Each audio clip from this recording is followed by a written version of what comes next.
tal, estimados amigos? Bienvenidos a otro programa del Médico en mi Casa. Este programa de la familia salteña que no solo nos enseña a vivir más, sino a vivir mejor. Este programa de hoy lo vamos a dedicar a un tema que está presente en cada una de las casas de todos los salteños y salteñas, que es el tema del estrés, que está asociado directamente a lo que es vivir sin tiempo. Escuché a varias personas que decían, la verdad que para que el día nos rinda y podamos hacer todas aquellas cosas que debemos hacer, necesitamos un día de 25 o 30 horas, porque el día de 24 horas ya no nos alcanza. Y eso es lo que está ocurriendo en cada uno de los rincones de nuestra provincia. El tiempo cada vez nos rinde menos, cada vez tenemos que hacer más cosas y restarle tiempo a nuestros hogares para que podamos realizar todas aquellas actividades para las que nos hemos programado. Entonces, creo yo que es importante que recordemos que vivir un poco más lento es vivir mejor. Y este vivir mejor se asocia a una propuesta en realidad nueva, pero muy vieja, que es cambiar nuestra forma de vivir y empezar a caminar paso a paso, día a día, tratando de programar qué es lo que yo tengo que hacer y tener los famosos plan B. No pude hacer esto, no me estreso, no me angustio, busco el famoso plan B para que mi vida pueda no solamente vivirla, sino también disfrutarla. Entonces, ¿qué es lo que tenemos que hacer? Vieron que en la computadora tenemos distintos teclados. En esta diapositiva vemos el teclado de relax. Este relax es el tiempo, el momento que vamos a dedicarle a nosotros mismos, que nos vamos a ocupar de nuestro pensamiento, que no necesariamente tengo que estar relajado en un jacuzzi. Puedo estar relajado mientras manejo de mi trabajo a mi casa, o puedo estar relajado mientras estoy 5 o 10 minutos conmigo tomando un café y disfrutando de ese momento. Entonces, ¿cómo hago mi agenda? Primero establezco prioridades. ¿Qué es lo que tengo que hacer? ¿Cuándo lo tengo que hacer? ¿Cómo lo tengo que hacer? Segundo, no tengo que poner en mi agenda más cosas de las que puedo realizar en determinado tiempo, sino yo me estoy llevando trabajo a la casa y le resto a mi familia horas de relax, horas de familia, horas de amor, horas de compartir. Cuando tengo organizado mi tiempo, debo organizar dentro de este tiempo espacios o tiempos de relax, tiempos en los que yo voy a tratar de pensar en mí mismo para tratar de buscar soluciones a un sinnúmero de problemas que todos los días golpean la puerta de mi casa y de mi cerebro. Y por otro lado, hay que tratar de valorizar el famoso ocio recreativo. Por ello, ¿qué están haciendo? No están haciendo nada, hagan algo. En realidad, ese no estar haciendo nada no es tal, sino por el contrario. Yo estoy tranquilo, sentado, pensando, programando y diagramando qué es lo que tengo que hacer de acá a futuro. Cuando uno habla de vivir más lento, vivir mejor, habla de que yo debo ver qué es lo que tengo que hacer no solamente hoy, sino mañana, la semana que viene. Tratar de programar estos fines de semana largos, estos fines de semana sándwich, para que yo pueda, cuando llegue ese fin de semana, aprovecharlo plenamente porque ya lo diagramé, a dónde voy a ir, con quién voy a ir, cómo voy a estar con mi familia. Porque si no, tengo que organizarlo todo rápidamente y en vez de descansar ese fin de semana largo, me estreso más por ese fin de semana largo que el tiempo que yo aprovecho para descansar. Tengo que hacer también ejercicios físicos, tengo que tratar de descontracturarme y los ejercicios físicos con el celular apagado para que yo lo disfrute plenamente. Tengo que preocuparme por el hoy, tratar de hacer lo que estoy pensando para hacer hoy. Tengo que tratar de comer cuando me siento a comer con mi familia o solo pensando en la comida, tratando de estar relajado y disfrutando ese momento que es el momento que yo tengo también para alimentarme. Y de vez en cuando respirar pausado, hacer esa famosa pausa higiénica que se llama ese suspiro que me permite parar la pelota para empezar de nuevo otra actividad. Entonces, cuando uno habla de vivir más lento, no significa de estar más ocioso, por el contrario, significa organizarme, programar, pensar a futuro, para que yo trate de disfrutar cada una de las tareas que hago minuto a minuto, pero también tenga minutos o segundos dedicados a mi persona. Si yo no me preocupo por mí mismo, nadie lo va a hacer. Entonces, quizás sea hoy un buen momento para empezar a parar la pelota, ya que, como dice la diapositiva, si no disfrutamos el camino, perdemos el tiempo. Y a medida que perdemos el tiempo, perdemos nuestra vida. Es por eso que este programa lo vamos a dedicar específicamente al estrés, y en el próximo bloque va a estar con nosotros el doctor Rodolfo Pastore, que es miembro titular de la Sociedad Argentina de Medicina del Estrés. No se vayan, que hay más Médico en mi Casa.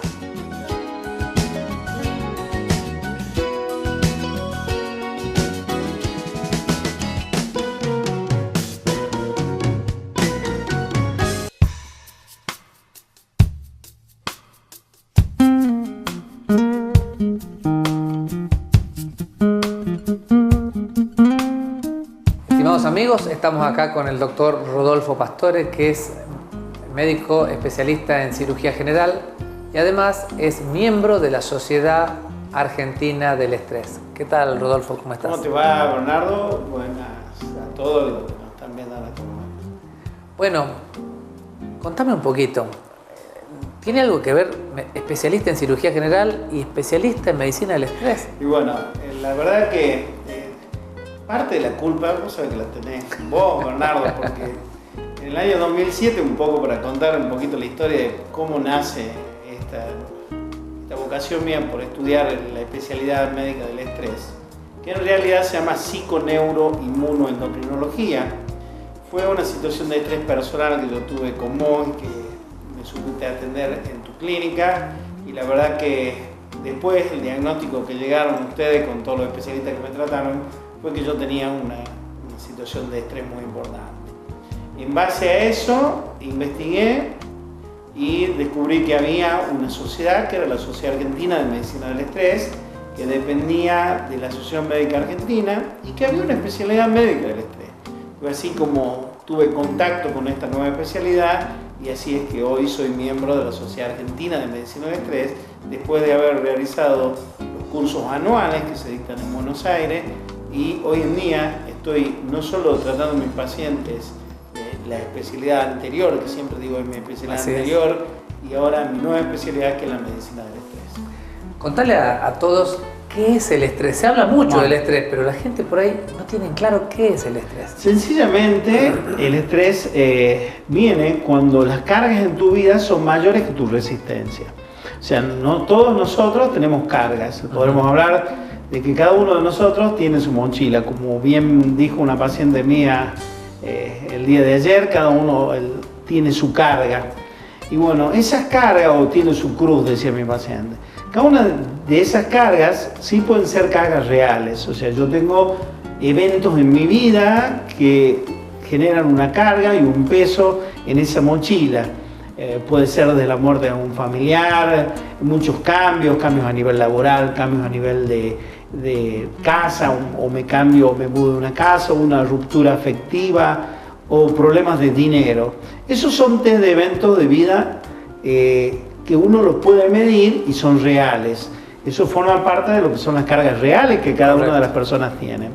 Y en el estrés sobreviene cuando las cargas son mayores que tu resistencia. Pero es aquí que muchas de las cargas no son reales. Muchas de las cargas derivan de nuestros pensamientos. Y en la práctica diaria, lo veo en el consultorio, que no son las cargas reales en sí las que más estrés generan, sino aquellas que derivan de nuestros pensamientos. El no poder frenar un pensamiento, tener pensamientos negativos, generalmente siempre relacionados con esas cargas reales. Y eso es lo que genera el estrés, cuando las cargas son mayores que tu resistencia. Cuando hablas de pensamientos, ¿qué quiere decir? Como dicen los chicos, que se dan manija, que empiezan a pensar una idea y esa idea empieza a dar vueltas. Exactamente, o sea, puedo tener una situación real. Supongamos que después de esta entrevista yo salga y encuentro mi vehículo con la goma pinchada. O sea, es real que la goma está pinchada. Yo genero un pensamiento negativo, ese pensamiento negativo genera una emoción negativa. Esa emoción negativa normalmente debe durar unos segundos o unos minutos, en los cuales yo libero las hormonas del estrés. Recordemos que el estrés, no hay vida sin estrés, que el estrés es bueno porque sin estrés ninguno de los que estamos aquí estaríamos vivos. Pero el tema es que cuando yo detecto una amenaza o desde la percepción tomo como una amenaza que esa pinchadura de goma es una amenaza real y que está en peligro en mi vida, estoy liberando hormonas del estrés no por una causa real, sino por una causa que yo percibo como una amenaza o un daño, pero que no es así. Si yo no puedo frenar esa emoción negativa y empiezo, bueno, ¿y ahora qué voy a tener que hacer? Esa goma que lo voy a tener que cambiar, voy a llegar tarde. Voy uniendo emociones negativas con emociones negativas. A tal punto que esas emociones negativas se transforman en un estado de ánimo. Y a diferencia, ese estado de ánimo, a diferencia de una emoción, ya no dura segundos a minutos como una emoción. El estado de ánimo ahora dura horas, días, semanas.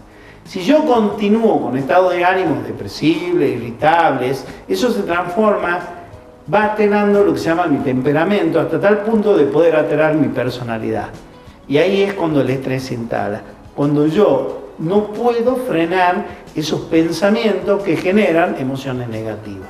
Claro, sería que estas emociones negativas que se concatenan eviten que vos te desconectes temporariamente de esta situación como la goma pinchada que te ocasiona. Exactamente, entonces se genera por una causa real, la goma está pinchada y es real. Seguro. Pero yo no puedo frenar las emociones y sigo generando estrés a través de pensamiento. Es lo que se llama efecto bola de nieve. O sea, todos sabemos que si tiramos una bola de nieve en la punta de un cerro, si esta va rotando, se va haciendo cada vez más grande. Bueno, pasa lo mismo con los pensamientos.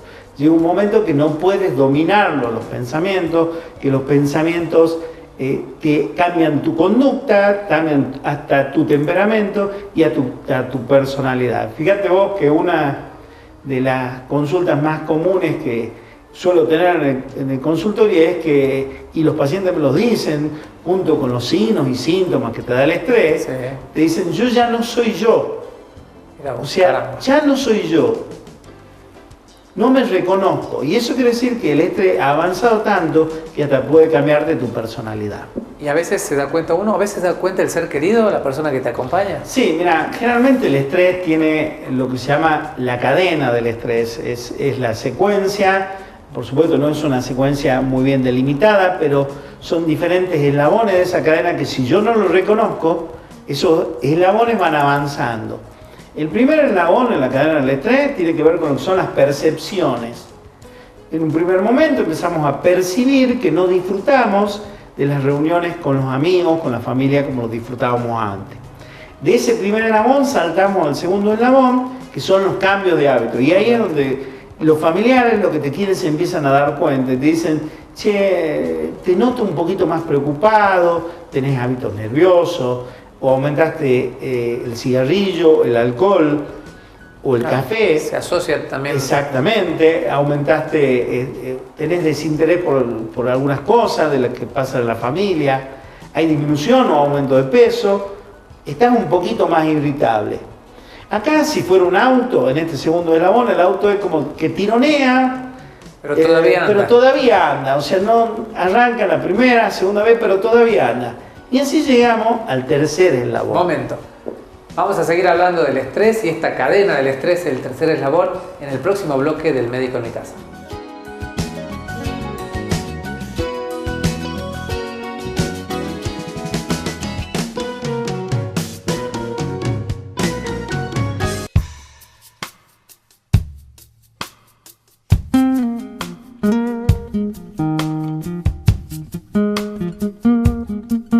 Estamos en el tercer bloque del Médico en mi Casa, estamos con el doctor Rodolfo Pastore, que además de ser especialista en cirugía, es miembro de la Sociedad Argentina del Estrés. Nos estaba comentando lo que es la cadena del estrés.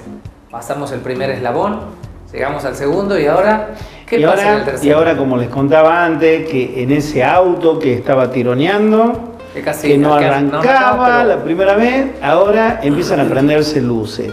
Este tercer eslabón empezamos a ver los signos y síntomas del estrés. Correcto. Los signos y síntomas que yo más comúnmente veo en mi consultorio son a nivel muscular, lo que vos sabés es el bruxismo, que es cerrar los dientes. Que los rechiñan de noche cuando duermen. Exactamente, entonces los pacientes vienen y dicen, bueno, estoy usando una placa de relajación. Dolores y contracturas en la nuca, en el hombro, dolores de espalda, temblores, fatiga y dolores de cabeza por tensión. A nivel emocional, el estrés puede manifestarse por también diferentes signos y síntomas. Entre los más comunes encontramos el llanto, con ganas de llorar, el llanto fácil, lo que llamamos llanto fácil, síntomas de ansiedad. Está muy relacionado el estrés con la ansiedad, a tal punto que es considerado hoy en día que el estrés y la ansiedad son sinónimos, pero también con estrés podemos encontrar cuadros depresivos, cambios de humor, un poquito más de irritabilidad e insomnio. O sea, no podemos dormir bien de noche. A nivel cardiovascular, vos como cardiólogo sabés, el estrés no solo produce un aumento de la presión arterial en la mayoría de los pacientes, sino que algunos pacientes reaccionan con hipotensión frente al estrés. Produce migrañas, palpitaciones y mareos. A nivel gastrointestinal, que también es lo que yo más veo, al desempeñarme también como gastroenterólogo, veo el problema a nivel del estómago, gastritis, el colon irritable, los cólicos, las diarreas y las constipaciones producidas por el estrés. Y también, fíjate vos, ningún órgano y sistema se queda ajeno del estrés. El estrés también afecta a la piel, produciendo desde una caída del cabello con más facilidad, que se llama alopecia, hasta trastornos de la piel como pueden ser directamente enfermedades relacionadas con el estrés, que son la psoriasis o el vitiligo, y en la parte sexual también te afecta. Lo que más veo y en el consultorio son a nivel de la mujer la falta de deseo sexual o falta de ganas, digamos, y en el hombre problemas con la erección, ¿no es cierto? O sea que afecta a todos los órganos del sistema. Por supuesto, tanto que el estrés te produce una disminución de tu defensa y es más factible que puedas enfermarte o tener enfermedades comunes que antes no tenías, pero que ahora aparecen con recurrencia. Dice que los fueguitos, las aftas también tienen que ver con el estrés. Exactamente, y no solo eso, sino también los herpes tienen mucho que ver con el estrés. Acordate que lo que nosotros llamamos culebrilla, que es el herpes zóster, que es el virus de la varicela, que nosotros lo tenemos dentro de nuestro cuerpo. Con la vacuna. Con la vacuna, pero que en una situación de estrés puede volver a aparecer. Se te caen las defensas. Disminuyen las defensas y aparece con lo que se conoce como herpes zóster o culebrilla. Es el tercer eslabón. En ese tercer eslabón todavía tu organismo te está prendiendo luces, señales, como el auto. Se prendieron luces. ¿Y qué hace cuando en el auto se prende la luz roja? Y voy al service. Vas al service. Pero muchas veces no nos damos cuenta y seguimos hasta que el estrés llega a la enfermedad. Y en el cuarto eslabón es la enfermedad. Y el tema, lo interesante es que no elegimos de qué enfermarnos, sino nos enfermamos de lo que podemos, en base a lo que ya nos enfermamos antes y en base a lo que se han enfermado nuestros familiares, nuestros padres o nuestros hermanos. Que hay como una herencia que tenemos. Exactamente, tiene que ver la herencia, en el estrés tiene que ver la herencia en la elección de la enfermedad. Hoy científicamente se sabe y eso muchas veces yo tengo muchos pacientes que son médicos, son colegas míos y yo les recuerdo cuando estudiábamos medicina nos hablaban de esta enfermedad tiene un origen idiopático. ¿Te acordás lo que era? Desconocido, era desconocido. Y hoy en día se sabe que muchas de esas enfermedades son producto del estrés. Qué bárbaro. La verdad que y ese estrés, hoy nos llegó un mensajito ahí al médico de mi casa, @yahoo.com.ar, decía, doctor Biela, el estrés originariamente era un mecanismo de defensa. Y por supuesto, sí, el estrés, cuando fue creado hace miles de años, era una situación para la cual nosotros teníamos esa hormona para defendernos del medio externo que era muy agresivo para el ser humano. Lo que cambió de hace miles de años a la actualidad es que hemos desarrollado lo que se llama el neocórtex, una parte del sistema nervioso central que tiene que ver con nuestro lóbulo frontal izquierdo y que hace que hoy liberemos hormonas del estrés no solo por situaciones de amenaza real, sino que las libramos por nuestro pensamiento. Y esa es la gran diferencia con los animales. Un perro no se preocupa, un perro no se estresa a futuro y ni tampoco se estresa por cosas que pasaron días anteriores. Sí lo puede hacer estresar un perro si no le das de comida o le pegás, el perro se va a estresar. En el momento. Exactamente, pero no se va a preocupar porque mañana va a tener su comida. Y el ser humano es el único que genera estrés a través de preocupaciones y genera estrés a través de recuerdo. ¿Y cómo lo tratamos? ¿Cómo se trata? Bueno, el tratamiento es multidisciplinario. Yo trabajo justamente con colegas, trabajo con psiquiatras, con psicólogos, y el tratamiento específico que realiza la medicina del estrés es un tratamiento que se llama cognitivo-conductal. Y es que te enseña, te da conocimiento de dónde estás vos parado, de lo que es el estrés, para que conozcas a tu enemigo y así puedas atacarlo, porque si uno no conoce al enemigo no sabe cómo atacarlo. Y el tratamiento es cognitivo-conductal, para que cambie alguna de las conductas, sobre todo aquellas que tienen que ver con la higiene, en lo que es actividad física, dieta y sobre todo, básicamente, en el cambio de algunas creencias que nosotros tenemos nucleares, que hacen que generemos esos pensamientos negativos que al final se transforman en una emoción negativa. Se va al núcleo. Y todo eso te hace en una charla. Vos vas. Sí, en la medicina del estrés, la mecánica que tiene son en sesiones, se dividen en sesiones de 1 hora. Generalmente un paciente toma de 6 a 8 sesiones, no más. Son tratamientos cortos en los cuales en cada sesión se le dan herramientas para que él, y habilidades para que él combata el estrés. Desde el manejo de los pensamientos hasta lo que se llama reestructuración cognitiva, volver a enseñarle al paciente cómo pensar y por supuesto lo que tiene que ver con lo higiénico dietético, ¿no es cierto? La actividad física y la dieta, corregir aquellos factores que no están bien. Hay que reeducarlo. Bueno, Rodolfo, te agradezco infinitamente. No, te comprometemos ya para que en otro programa sigamos charlando de este tema tan interesante que nos golpea absolutamente a todos. Bueno, muchísimas gracias. Muchas gracias. Como habrán visto, este tema del estrés, que es algo que nos afecta absolutamente a todos, incluso a los más chicos. Y bueno, acá estamos en este programa de la familia salteña, que no solamente nos quiere enseñar a vivir más, sino enseñarnos a vivir mejor. Nos vemos la semana que viene. Hasta la próxima.